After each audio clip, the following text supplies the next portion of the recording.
Thank you so much, and thanks for inviting me and giving me the opportunity to give talks to various audiences.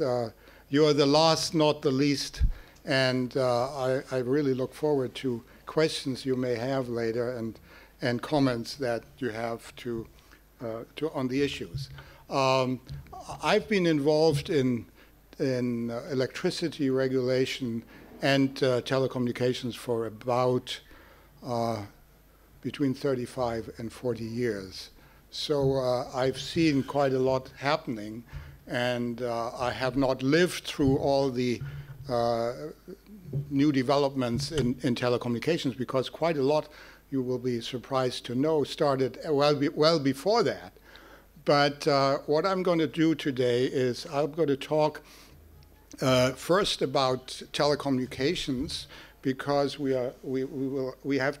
I've translated the remit of the that the Commission gave me and the Electricity Authority gave me. I've translated that into a short title, which is, "Can Telecommunications Provide a Role Model for Electricity, in parentheses, Deregulation?"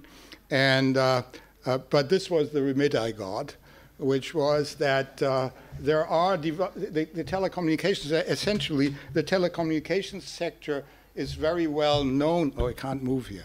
Is very well known for its new developments towards competition, and along with that, developments towards deregulation. And this has started early on. And there is an expectation now that that there will be some kind of end game when this will finish.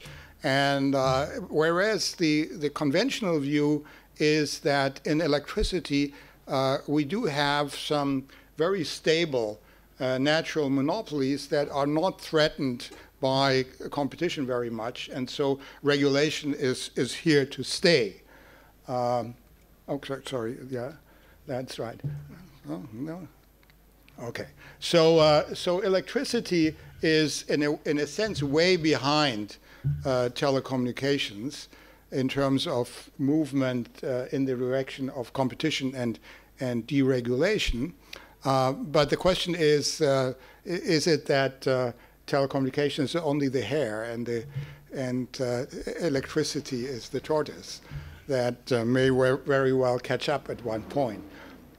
So what I'm going to do is I will start with some well-known things, and then I will move towards speculation more towards the end. Let me see. This is not moving where I wanted to, or do I have to go this way? No. Okay. Now it does. Okay. So my talk is going to start with some criteria for the desirability of regulation. This is kind of a academic lecture part.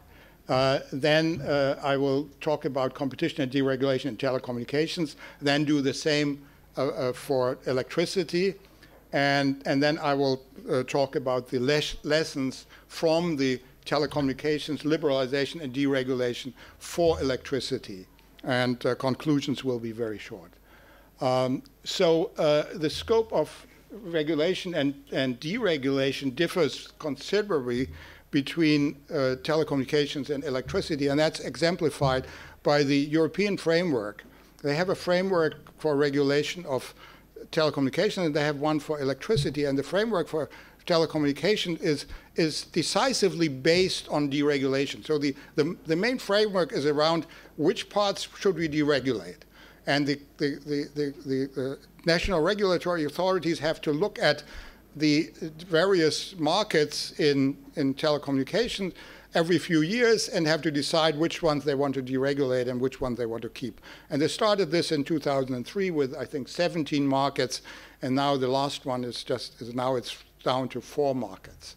So they're deregulating quite a bit. There's a little kind of window dressing here because they have combined some markets, and so it's not really 17 to 4, but it's substantial.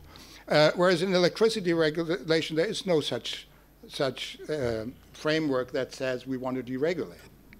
So this is quite different. And, but in order to judge whether there is a perspective for deregulation, you have to have some idea of under what conditions do you want to deregulate. And so I'll very briefly go through the differences between regulation and competition policy, because if you deregulate, then competition policy would take over. And so there are, in my view, in particular, three differences between competition policy and regulation. That is, regulation usually uses ex-ante remedies, whereas competition policy uses ex-post remedies. That means that under competition policy, you have to have a violation before the policy sets in. Right? Whereas under regulation, the regulation tries to prevent these kinds of violations before they start. Okay? The second is that you have a specialized agency. The regulators are specialized on this industry. They know this industry very well, and so they know how to deal with the industry, whereas competition policy is a generalized agency that deals with all industries at the same time. So they have to be generalists rather than specialists. And third, the competition policy cannot usually do prescriptive intervention. So they can't say, they can say this is an uncompetitive price, but they can't say what the competitive price is unless they have a comparison where they do that. Whereas the regulator can say, well, we want a competitive price and we calculate that using a cost model or so. Okay? So there's a very different thing. And that has certain advantages and disadvantages. In a nutshell, the advantage of doing regulation is that you can actually fine-tune the policy towards the requirements of that particular industry. So you can fine-tune that, and you can do this over time, which is important. The competition policy always is active for a certain time, but then if they establish an anti-competitive price in one period, they would have to come in again later to if things have changed. So that's the main advantage of regulation. The main disadvantage is that it may be too interventionist. Okay, that typically that's the criticism of regulation, is that it intervenes too much, so it takes away the competitive moves sometimes that firms would be able to make otherwise if they were not regulated. And then there's the other issue, is that of influence on the regulators. The competition policy is usually not as much subject to interest group influence than regulation is. That has pluses and minuses. The minuses were usually emphasized, which is, okay, that it means that the interest groups get their say, but the advantage is, of course, that that all parties are involved, and the regulator learns the different sides and then can act upon those. So that means that competition policy is usually inappropriate, and I'll shorten this a little, is inappropriate if there are large damages that would come from a violation that can't be repaired easily, if violations are likely to occur very often and very frequently, if there is a lack of comparable markets, and there are considerable information requirements. All those would make the competition policy working less well, and that is particularly relevant for bottleneck access, for example, where you have situations where you have to have a continuous supervision over long periods of time. So we have the advantages and disadvantages of the, okay. So now let's talk about the telecommunications sector. So why is the telecommunications sector, why has it been regulated in the first place? So the main argument from the economic point of view of regulation of the telecommunications sector is that there are economies of scale and scope that go over the whole size of the market, which means that it's most advantageous to have a single firm. We call that a natural monopoly. And because usually these natural monopolies are also associated with sunk costs, they have monopoly power. The second is that the telecommunications industry is characterized by network externalities. That means that if another customer joins a network, it becomes more valuable to the existing customer. The extreme example was when the telephone was invented by Alexander Graham Bell. He needed another person to talk to make it possible to have communication at all. And then if you have more people, the more valuable the network becomes. And that is the basis for interconnection regulation. So the market power is the basis for asymmetric regulation, whereas the network externalities are the basis for symmetric regulation that oblige firms to interconnect with each other. If there are, if we do observe deregulation and find deregulation advantageous, that means that some of this must have gone away. Okay, so the relevance of these kinds of reasons must have been reduced. And so there are three original sources in telecommunications that led to the first waves of deregulation and competition. And the first was the development of microwave radio that happened during World War II. And it provided a basis for competition in long distance. So before that, long distance could only be provided over lines. Okay, and now you had microwave radio, so you could have had another technology. But that might not have been enough. What really triggered the competition at the time when it happened was that the price system was cross-subsidized. That means that actually the prices for long-distance services were very high, whereas the prices for local services in the US were very low. And so the long-distance services subsidized the local services, the idea being in part that the long distance is partly paid by people who are far away, whereas local is the people here in the local community. And so and also you first need the local services, and the long-distance services are more of a luxury. And so with this cross-subsidization, the long-distance services were overpriced, and as a result of that, when the new technology came, there was a big incentive to move into this. Okay?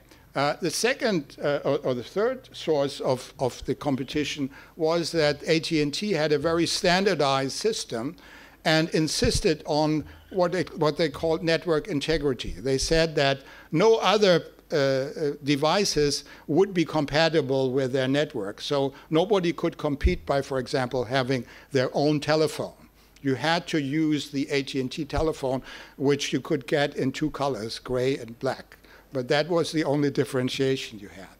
And so the product differentiation entry came when the bluff that AT&T had was called, and engineers came that were not employed by AT&T and said, okay, all we need is an interface that is compatible, and then we have the phone jack, and we can put another jack, another phone in, and that's going to be fine. So this is the original source of telecommunications competition that happened early on.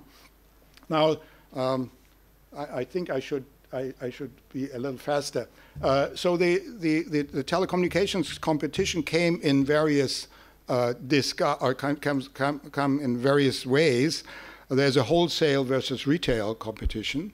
That means the retail competition is something that occurs if you either have competing infrastructures, or if you have a wholesale system in place that allows wholesalers to compete or to supply the retailers, and then you have competition among the retailers. And the wholesale competition, so the deregulation is almost complete, or is generally complete on the retail side by now. So because of wholesale regulation and competing infrastructures, we don't see any retail regulation anymore. But on the wholesale side, regulation persists, and that follows somewhat the ladder of investment approach. That is, you first have established wholesale competition in backbone markets and so on, and at the very end you end in the access markets where there's no competition or very little competition going on. Okay. I don't know. Okay. I'm going over the successful examples. The first one was long-distance competition. I can skip that because we already talked about it. So now we come to customer premises equipment is totally deregulated these days. The young people here will not know that it ever was regulated. So that's how far it goes. Nobody would consider regulating telephones anymore. But related to that is a distinction between enhanced and information services that also separates. So the telecommunications market has been separated up more and more, and parts have been deregulated and parts stay regulated. This is kind of the way this proceeds. You start with a vertically integrated industry that is regulated at all levels, and then you find out that some parts of that can do well under competition. And so then the question arises, should we continue regulating everything, or should we take some out, allow competition there, and then deregulate that part? And this is what has happened. And so that happened also in terms of the enhanced and information services versus pure telecommunications. So the information services in the US were deregulated and were separated from the telecommunications services themselves. The next example is mobile, which is very well known, that mobile services, you can have competition. And most countries, again, have deregulated most of the mobile services. So that's where competition has advanced. Oh, okay. So there are two examples of largely uncompleted deregulation, or where competition has not been that successful yet. And they have different degrees. The first is the interconnection termination. That is the so-called termination monopoly, which arises from the fact that calls have to be terminated on another network. So you have competition between different networks, but because of interconnection, they have to terminate calls on the other network. So you call from network A into network B, so the network B has to take over the call and terminate it there. They charge for that. And they have a monopoly on this because you can only reach that other subscriber because that other subscriber is subscriber of that network, and the caller has no way of influencing that. Of course, in a family you could do that, but generally speaking, not. And so that gives the terminating network a monopoly over these calls, and that has led with the mobile networks at the beginning to exorbitant termination charges. Okay, so until they started being regulated, they were very high, so something like 40, 50 cents per minute termination charges. And then when the regulators came in and looked at what the costs are, they found out that the cost at the time was something like 5 cents per minute. Okay? And today they are maybe 1 cent a minute, or a fraction of that. And so the firms have an incentive to actually charge very high termination charges because they cancel out with each other. And that way they have increased their cost and they can increase the price of their services. So that's an area which is where the deregulation is still incomplete, and it's not clear whether it will come at any time near. And the next one, and that's the big one in the room, is broadband, ultra-fast broadband access. So ultra-fast broadband access is still regulated largely because the infrastructure competition is limited.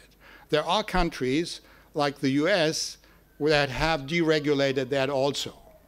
And the US has deregulated it because it has a cable TV system with 95% of the population covered, and with the ability to actually supply services at a speed that is comparable to ultra-fast broadband. Okay, so they can do that with DOCSIS 3. They are offering now speeds of up to 500 MB, and so they're really out there. But generally speaking, in most countries, we don't have that infrastructure competition, and so there is still the necessity to regulate the access to that. And what is it based on? Well, it is based on the fact that duplicating these ultra-fast broadband access network generally doesn't pay. It is only possible in very densely populated areas, and in others it wouldn't even be feasible, but even in densely populated areas, typically speaking, a newcomer would be foolish to start a new ultra-fast broadband network if there is already one in place. Okay, so you don't want to do that. The reason why we have this competition in the US between cable and the telephone networks is because of convergence. The cable network was built for cable, and the telephone network was built for telephone, but then they came to the ultra-fast, or first to the broadband, and then they start converging because then they could offer the same services over both. But that was based on a legacy network. The networks were already in place, and so there was only the additional cost of making it faster. Okay, so there are some exceptions here, like if there is an electric utility that already has all the ducts, they may be able to put in a network at lower cost, as it happens in Switzerland, for example. And there it's interesting that it forces the incumbent Swisscom to collaborate with the electric utilities in a kind of sharing model. Okay? There are, in my view, three developments for an end game in telecommunications regulation. The first is the IP convergence. That means that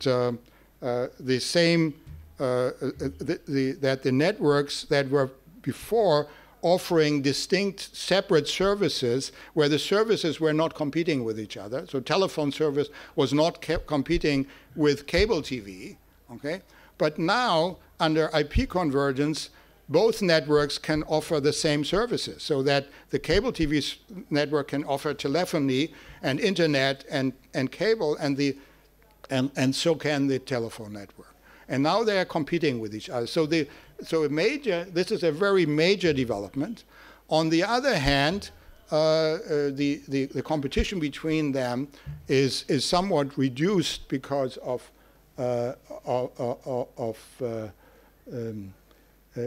because they offer bundled services, right? So the bundling reduces the competition somewhat. Okay, and then the next is the new fiber access networks, the UFB. This is a development that again has the tendency of reducing competition in a sense, because what this network essentially does is replace the copper network. Okay, if it were really run parallel forever, then they would compete with each other. But we all know that the copper network in those areas where we have UFB has a very limited life expectancy. So we can see that that's not going. And because duplicating the UFB network is almost impossible, this would have a tendency to reduce competition. But there is a positive side on the horizon that is already there, that is broadband mobile. Right? So broadband mobile is kind of the thing that people expect will lead to durable competition in the in the telecommunications sector as a whole. The great thing about broadband mobile, if there is enough spectrum available, and I hear that here in New Zealand there is no spectrum crunch, so it may be that there is already enough spectrum available. The great thing about LTE is that it potentially can be applied to all regions. Okay, so it's not like UFB is restricted to certain dense areas. LTE could actually be applied in those areas where UFB otherwise is not available. And as LTE is moving towards similar speeds, that is going to be the savior. Of course, a company like Chorus must be a little scared of that, because if LTE is really successful, that would limit the penetration or the uptake of UFB. Okay, so now we come to the electricity sector, and in the electricity sector, the economic rationales for regulation are actually very similar to the economic rationales in the telecommunications sector. It's again economies of scale and scope and sunk costs that lead to the natural monopoly outcome, and it came for a long time was conjectured to go along with vertical economies. That those are economies of scope in some sense, but these vertical economies mean that it was viewed as beneficial to have generation, transmission and distribution in one company. This is quite controversial today, what the size of these vertical economies are, and it would be interesting for me to learn from you, since you do have a vertically separated system, if you're missing out on any economies in that respect. But so that's the main thing. Then there's no such thing as network externalities in telecommunication, at least not to any major extent. But other externalities could play a role, like, for example, externalities from development. Okay, so that this would be kind of spillover effects from electricity, and then of course environmental effects that are present. So that if electricity substitutes for some other good that is polluting, then there may be a reason for subsidizing electricity that does that. So there's a policy issue for regulation that is in here. Okay, so the area where we can, or the two areas where we can get competition in electricity is essentially generation and resale. Right? So on the generation side, competition is happening. In the US, the experience has been that competition is somewhat limited. And it's interesting to see what the reason is why the competition in electricity has been limited in the US. And the most famous case is the Enron case that many of you may remember. Enron was able to manipulate the market and to exercise market power without having a tremendously large market share. Okay, so the market share wasn't that great. But the system was such that the consumer price response was very limited, almost non-existent. And if there's an almost non-existent consumer price response, then the demand for electricity is essentially totally inelastic. And so if you withhold, let's say you have 5 power plants, you withhold one by saying it broke down, okay, then the price goes up. The price, the wholesale price spikes, and so as a generator you can make a lot of money in that. So that was a big problem in the US. I understand that in New Zealand you have a very responsive retail pricing, and so the danger for that is going to be much less, and so that would be good reason to deregulate. So competition in generation is generally feasible, and it works if you have the right institutional setup in place. Otherwise, like the US does, they continue to have regulation of of generation by having price caps in the wholesale market.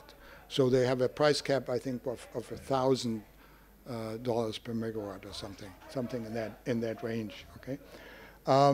The competition in generation is also depending on the capacity of the transmission system.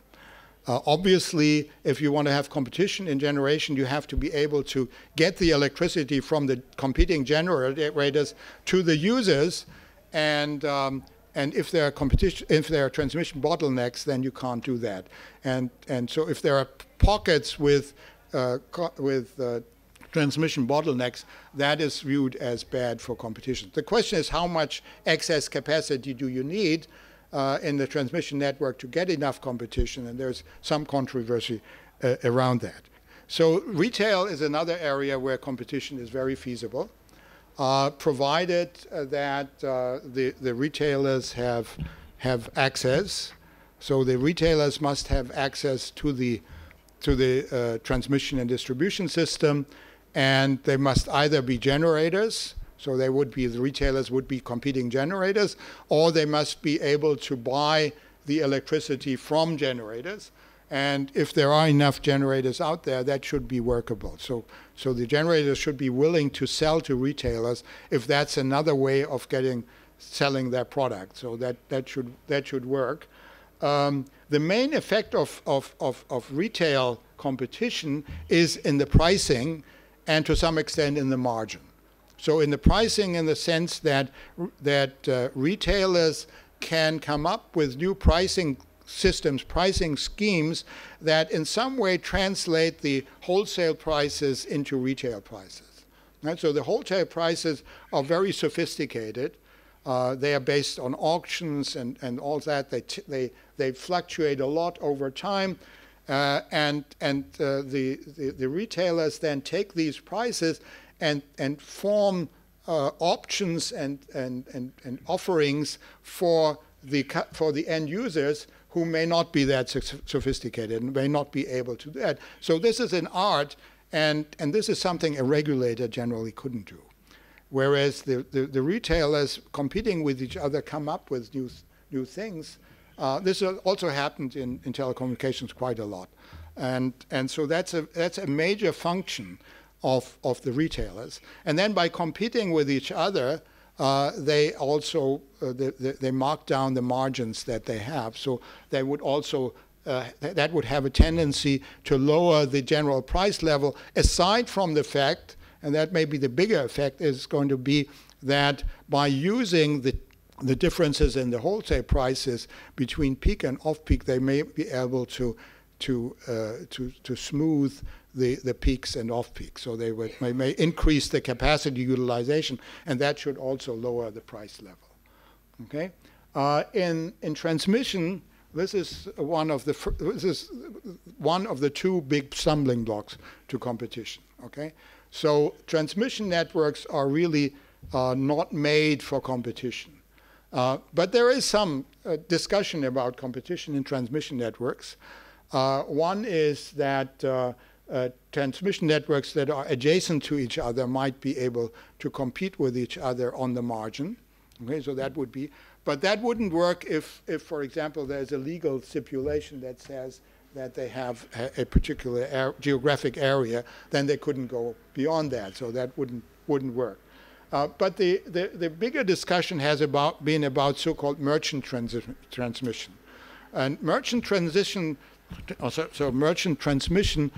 generally means that firms are allowed to build their own transmission lines, they're allowed to build their own transmission lines and sell these transmission services to others. And I'm just looking at what number I'm at. Okay. So they sell these transmission services to others or use them for themselves. And there is a big controversy of whether that works or not. And there's a famous paper by Joskow and Tirol in the RAND Journal, which essentially says no. This is not going to work because you can't finance yourself out of the reduction in congestion that is happening through that, and so it's not an efficient way. So that means that there may be some competition for investment, but then the scheduling of the transmission system is something that is a kind of monopoly task that stays there. So I don't see much happening in that transmission area. Sorry, if you see me here, then I can't. Okay, this is that. Okay, resale. This thing doesn't really work. But okay, so the distribution market, that's the big one that remains as a natural monopoly. There is very little talk about competition in distribution. Again, maybe some competition on the edges, that somebody builds a small network for a community or so, new housing developments or so, that they try to separate themselves out or so. Then I mentioned yardstick competition as a kind of quasi-competition, but I don't want to deepen that in the sake of time. But the question again is, why are the distribution networks stable bottlenecks? And that is the high cost of duplication. If you wanted to duplicate a distribution network, that would be extremely costly. In telecommunications, we have cost models that tell us that. I'm not aware of any cost models for distribution networks that would tell you that, but it's fairly obvious that it is the case, that if you lay a second network through the streets and so on, that would be creating havoc, and it would be very, very expensive. So the question then is, and that was the question raised by the electricity authority when they asked me this, is whether distributed generation could actually provide this kind of competition. And distributed generation has two sides to it. Okay? Distributed generation has, on the one hand, it offers an alternative source of generation that does not require distribution. So it in a sense, it offers the possibility to circumvent generators and distribution, and because the entry is quite easy for the distributed generation companies, they have a fairly low cost entry. This is a very feasible way of doing it. So that's the kind of good news, that it could provide that kind of competition. The bad news is that the types of distributed generation that we usually talk about are intermittent. And even if they are not intermittent, let's say you base it on a gas generator. Let's say a shopping mall builds its own generator.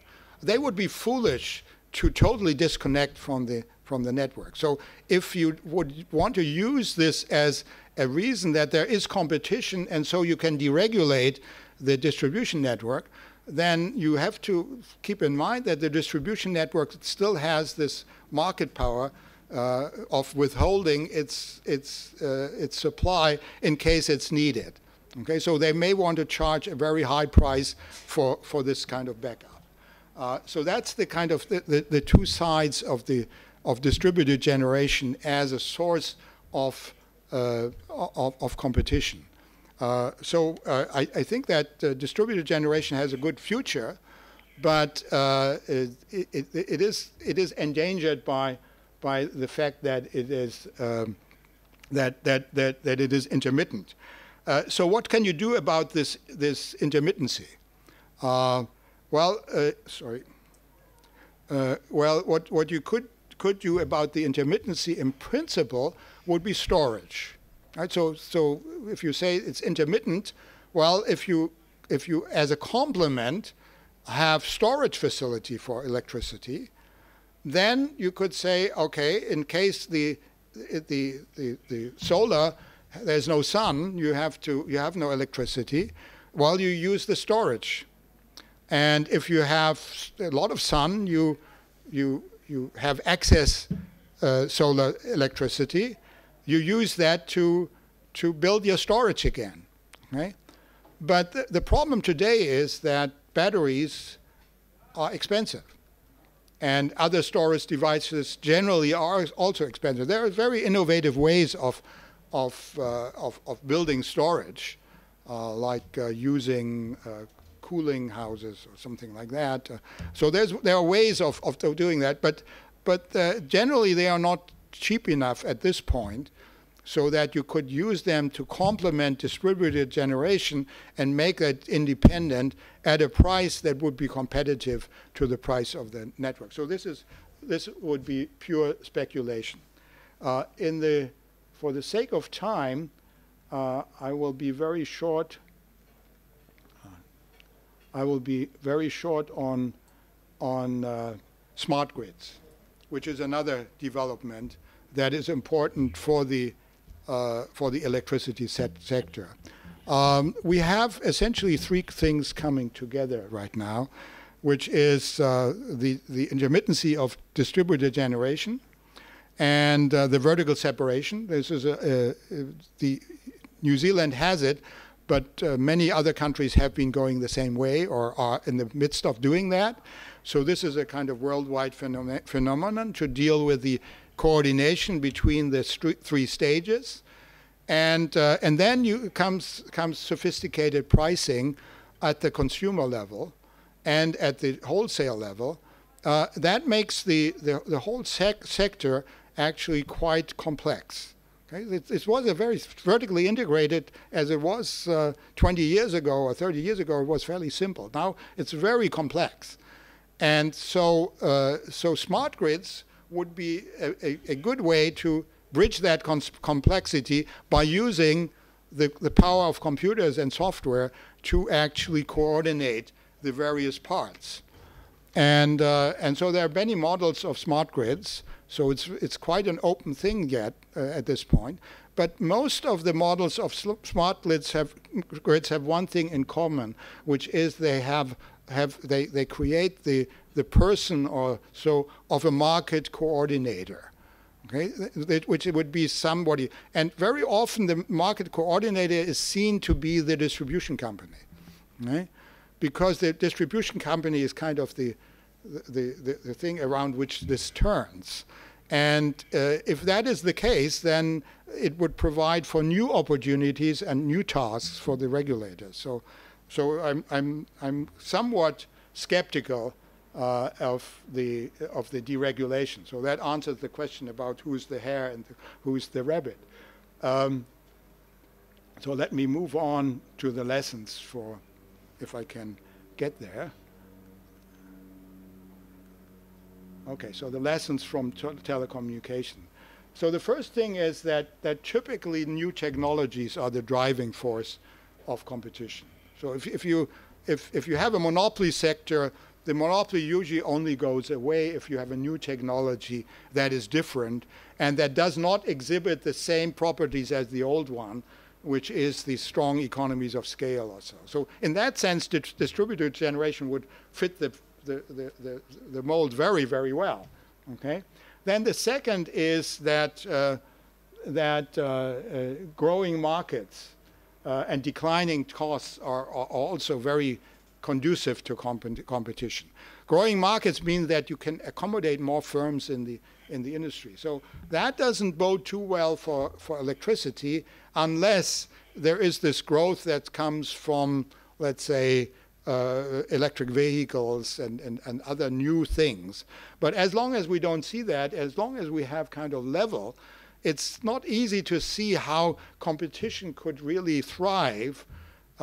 At least it couldn't thrive without destroying the old system, right? Because if you have all these capacities, generation capacity in place, and you add all this new capacity, what does the old generation capacity do? Okay? And keep in mind that the marginal cost of electricity from hydro can be very small. I mean, there's an opportunity cost in that you lose out on future use, but once you are in a level where you don't use everything, the marginal cost of electricity is zero. So how do you compete against the company with zero marginal cost, right? So this is so the growth is a very important factor. I think one of the explaining factors for the development of competition in telecommunication has been the combination of growth and declining costs. So that's a very good combination. Then the next is old inefficiencies are very often the driving force of competition. So if you already have an efficient system, so if New Zealand has been going to a system of responsive retail pricing, no cross-subsidization, and so on, then competition has a much less of a chance of being successful against the established firms than if the established firms themselves are inefficiently run and the price system is inefficient. So so getting the prices right makes it harder for competitors to compete against that. Then, on the other hand, regulatory policies on wholesale services can jumpstart competition. We know that from the telecommunications service, but we also know that from electricity. The wholesale services, which means access to the transmission grid and the distribution grid, has increased, has made the competition between generation and retail competition possible. Right? Without this wholesale access, those kinds of competition couldn't really work. Okay?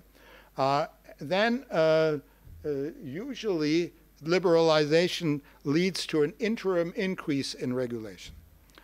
So the regulation in a vertically integrated monopoly is fairly simple. You only have to regulate the end user prices.